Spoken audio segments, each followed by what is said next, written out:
السلام علیکم دوستو، میرا نام ہے دانیال آدم اور آپ دیکھ رہے ہیں ایڈم انفو۔ میں آپ سے ایک سوال کرنے والا ہوں، اس کا سوچ سمجھ کر جواب دیجیے گا۔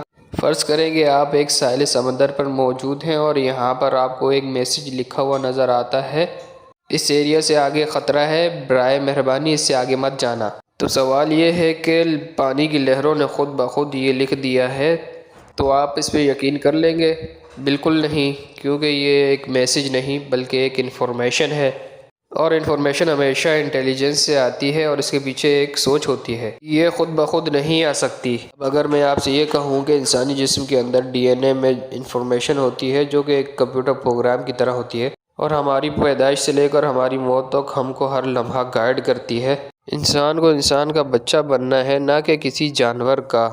اس کی آنکھیں، اس کے بال، اس کا قد اور اس کے بال کٹنے کے بعد دوبارہ کیسے نکلیں گے، اس کی پرسنالٹی کیسی ہوگی، کیا یہ خود بخود ایک انسانی جسم کے اندر آ سکتا ہے؟ جیسا کہ آج کے ایتھیسٹ سائنٹسٹ کا ماننا ہے، کیا آپ کا دل اور کامن سینس اس بات پر یقین کرتی ہے؟ یہ بالکل امپاسبل ہے۔ کمپیوٹر پروگرام 1 اور 0 نمبر کا مجموعہ ہوتا ہے جو کہ ہارڈ ویئر کو بتاتے ہیں کہ کیا کام کرنا ہے۔ اسی طرح انسانی جسم کے سیل کے اندر نیوکلیس موجود ہوتا ہے جو کہ کمپیوٹر پروگرامنگ کی طرح کام کرتا ہے، کوڈ ہوتا ہے جو کہ ہم اپنے ماں باپ سے ڈی این اے ایک کوڈ کی صورت میں حاصل کرتے ہیں۔ یہ 3 بلین الفاظ جتنا لمبا کوڈ ہوتا ہے، یہ اتنا لمبا کوڈ ہوتا ہے۔ اگر کسی انسان کے پاس ڈی این اے کی تمام انفارمیشن موجود بھی ہو، اگر وہ اس کوڈ کو لکھنا شروع کرے تو اسے 60 سال کا عرصہ لگے گا۔ اگر اس کو کتابوں میں لکھنا شروع کر دے تو یہ تقریباً 70 میٹر اونچی کتابیں بنیں گی۔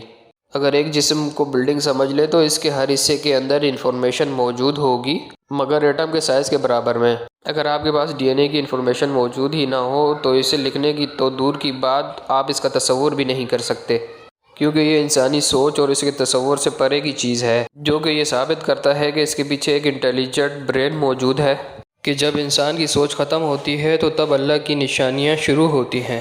ہمارا انسانی جسم سیل کو ریپیئر بھی کر سکتا ہے، اور اگر ایک سیل ختم ہو جائے تو اس کی کاپی دوسرے سیل میں تیار ہو جاتی ہے، یعنی یہ انفارمیشن کبھی ختم ہی نہیں ہوتی۔ جہاں کمپیوٹر کی کوڈنگ 0-1 نمبرز پر ہوتی ہے تو وہیں ڈی این اے کی کوڈنگ 4 کوڈ پر ہوتی ہے، جو ہے AGCT۔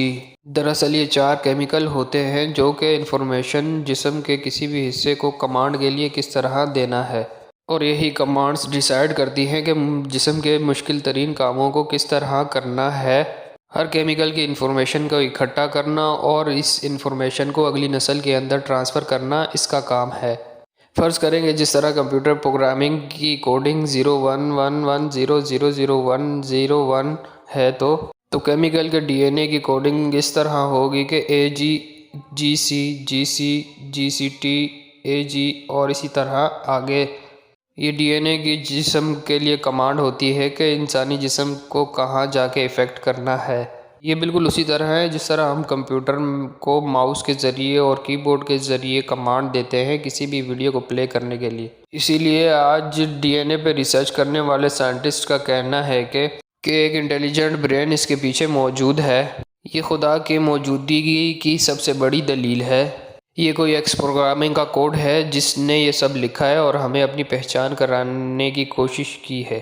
وہ انٹیلیجنٹ برین اور پروگرامر کون ہے؟ دراصل اللہ تعالیٰ قرآن مجید میں انسان کی پیدائش کا عمل بتاتے ہوئے بیان کرتے ہیں کہ اللہ نے کس چیز سے تمہیں بنایا، نطفے سے بنایا، پھر اس کا اندازہ مقرر کیا، پھر اس کے لیے راستہ آسان کر دیا۔ اس آیت کے اندر اندازہ مقرر کرنے کے لیے قدرا کا لفظ یوز ہوا ہے، جس کا انگلش کے اندر مطلب بنتا ہے کہ ترتیب دینا، کسی چیز کو بنانے کی پروگرامنگ کرنا یا کسی چیز کو ترتیب دینا۔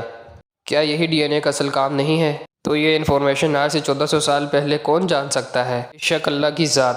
اسی لیے اللہ تعالیٰ قرآن کریم میں فرماتا ہے کہ ان قریب تمہیں تمہاری جان کے اندر ایسی نشانیاں دکھائیں گے کہ تم بے اختیار کہہ اٹھو گے کہ اللہ حق ہے۔ کیا آج کے دور کے اندر بھی غیر مسلموں کو اتنا بڑا ثبوت دکھانے کے لیے کافی نہیں ہے؟ اگر وہ پھر بھی اس کو نہ مانے تو اسے پھر کیا کہنا چاہیے؟ ان کا تکبر یا جہالت۔ اللہ تعالیٰ ہمیں سمجھنے اور نیک عمل کرنے کی توفیق عطا فرمائے۔ آمین ثم آمین۔